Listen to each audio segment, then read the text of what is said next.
তুমি রান্নাঘরে ঢুকছো কেন? তুমি কাজ করতেছো কেন? মা আমি তো সবসময় কাজ করি। সব সময় কাজ করো, কিন্তু এখন থেকে আর করবে না।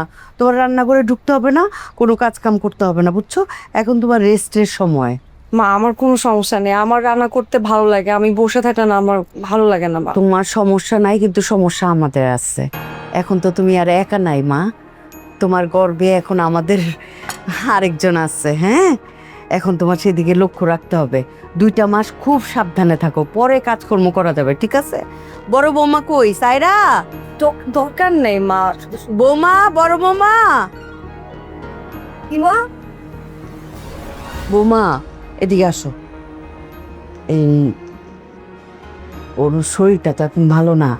ওর এখন সব সময় রান্না করে থাকলে যে কোনো সময় গরমে একটা মাথা ঘুরে পড়ে যেতে পারে, তখন একটা অ্যাক্সিডেন্ট ঘটে যেতে পারে না? তো এখন থেকে তুমি একটু রান্নাঘরে বেশি কাজকর্ম করো। হ্যাঁ, আমার সাথে সাথে তুমি একটু আমাকে হেল্প করো। হ্যাঁ মেলিন, তুমি যাও, আমি আসছি তো। বুঝো না, এখন হইলো সে আমাদের পরিবারের সবচেয়ে গুরুত্বপূর্ণ মানুষ, কারণ তার গর্ভে আমাদের বংশের আরেকজন আছে, তাই না? এখন সেইটা আমাদের দেখভাল করতে হবে।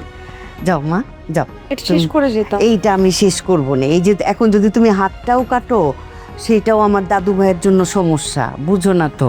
যাও, যাও, যাও, পরে কাজ করবা। যখন সময় হবে আমি বলে দিব কখন হাঁটতে হবে, কখন একটু হালকা ব্যায়াম করতে হবে। আমি করতেছি মা, যদিও আমি কিচেনে কখন আগে কাজ করি না, কিন্তু এখানে আমার কাজ করতে ভালোই লাগে। আপনি সবাই না করতেছি। আরে মা, তোমারও তো গরম লাগবে। না না, কোনো আমি কাটি তোমার সাথে জানতে সাথে। জান, সমস্যা নেই।